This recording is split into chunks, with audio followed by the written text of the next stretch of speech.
Welcome to Market Crest, and just as we anticipated, Dixie has been going to the downside, but with a little twist, as we can see. So I'm still bearish on the Dixie, just because of this technical structure here. So I still believe Dixie should go to the downside one more time next week, and for such a reason, that my Aussie USD still did its job perfectly, and I still expect more. Um, we have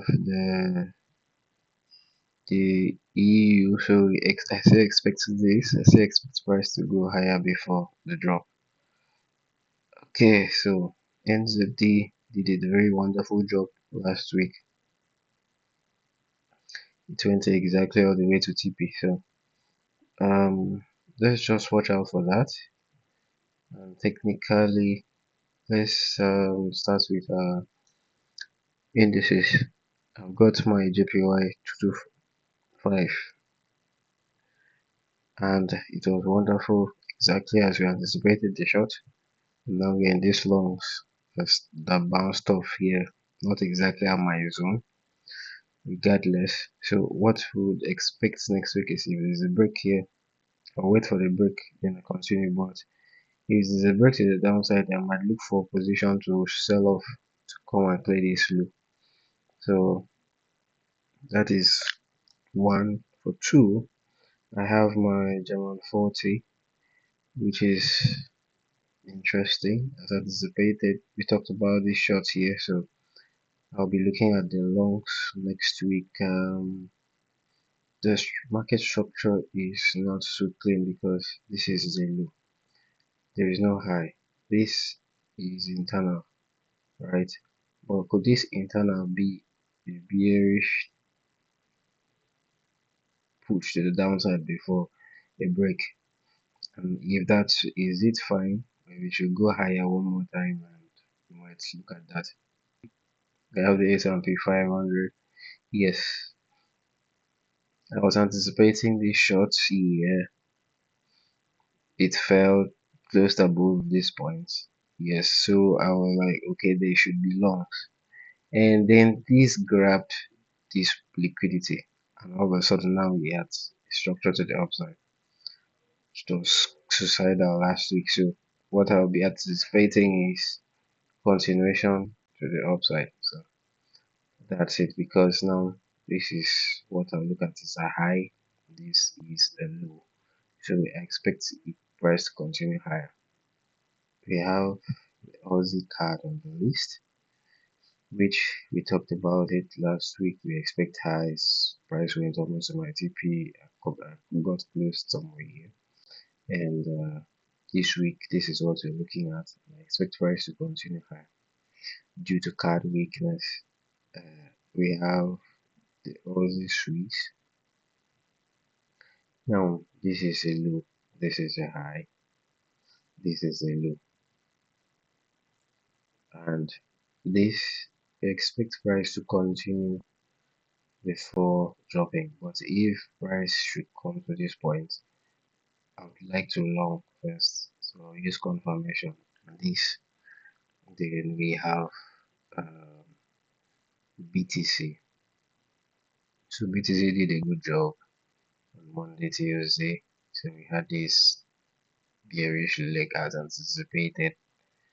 But now the way I'm looking at the market is quite a different, because if you look at this on a monthly time frame, this previous monthly candle is bearish, so we're looking at a weekly now price reaction from this demand. But at first, this demand was already used, so this might just be to the downside.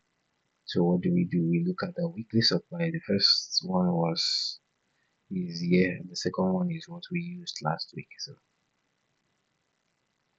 technically, we might be seeing price push all the way as high as that point. Now, what do I mean by that? This is a low, this is a high, this is a low. Anticipation is that there should be a high, and then if I see a short, fine, I'll short. Why? Because this would be high and this would be the low. technically to look for this before we see a push to the downside. Now that's what I'm looking out for BTC. But if there is this break, then I'll look for short. It's very clear. We have the card yen. So exactly as we analyzed, the card yen just surprised me.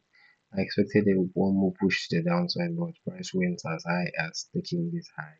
And now we are this in this point currently. We are at this point in time. So this was the low, this was a high that grabbed liquidity. So this was the low. We expected a short. Yes, there was a short here, pullback, and then there's a break of that high. And now this is a pullback, which I expect continuation higher to a point because these are considered a low, these are considered a high, and at least to target this point. So this is the next target at least.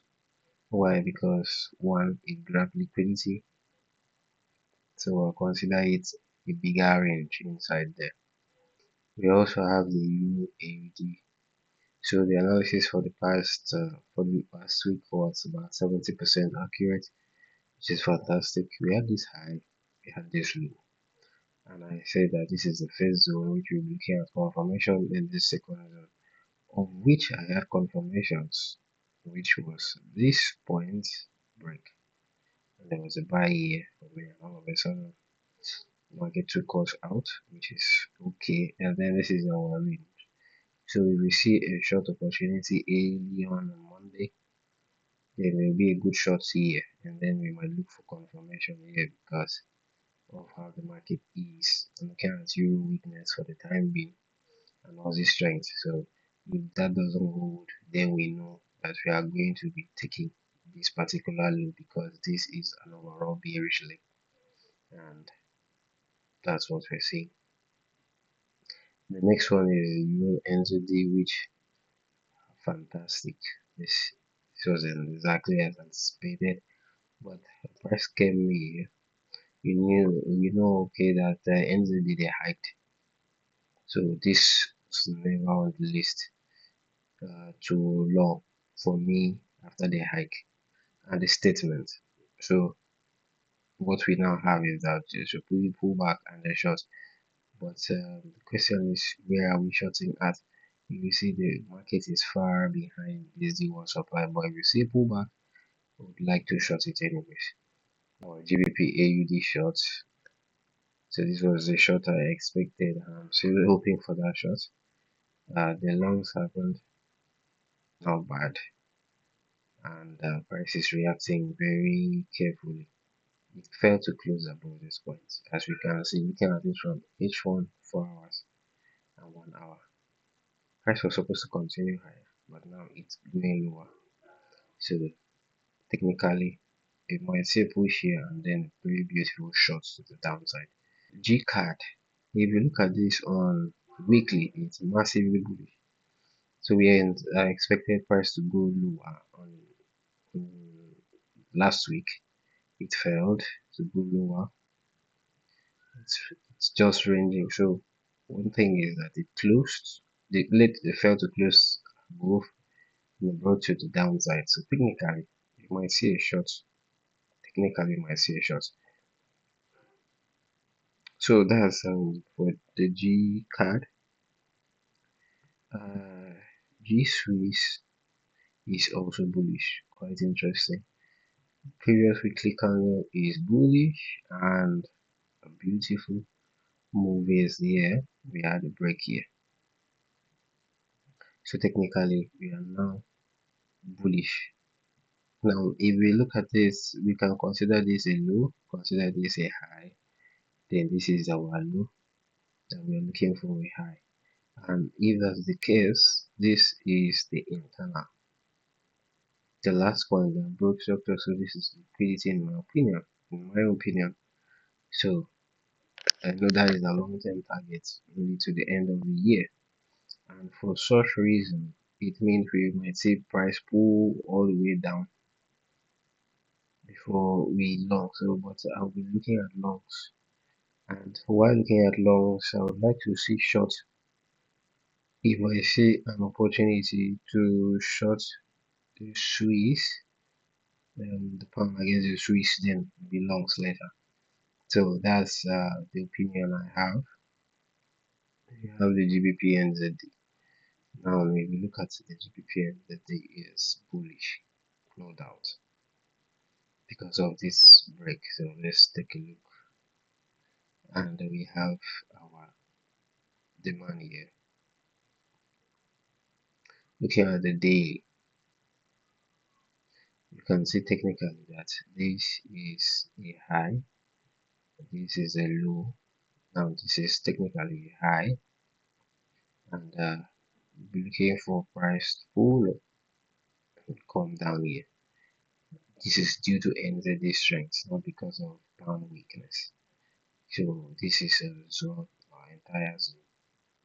We'll look out for shots there, and then the GBP USD. We had a grab of liquidity here, took us out, no doubt. We have this price bounced higher. It has not closed above, so I'm expecting that the price should come lower. If there's opportunity to long, fine, or if not, I'll be looking for short. And yeah, I'll be looking for shorts. Yeah, so that is it for the GU.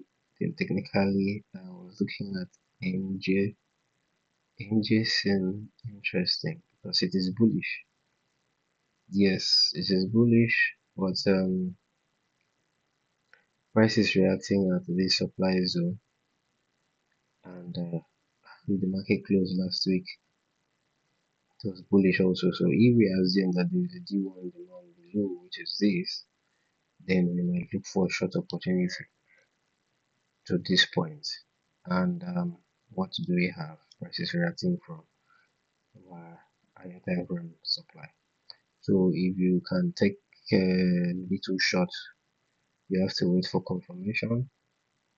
Take the short down here, and that's it for the week. Gold and oil. It's not that interesting to me anymore. Gold did what that to do last week, as we anticipated, dropped all the way, and it felt it's here. It broke this point. So this looks like a liquidity gap, except we have a break one more time. Then you know you are supposed to be long in the gold. This is out of dollar weakness, short-term weakness. Oil, it's bullish. Looking at oil bullishness. So oil is reacting from a demand which we talked about, as you can see, and we expect price to come lower. And then we might see opportunities if there's going to be confirmation to the downside. Sorry, the downside.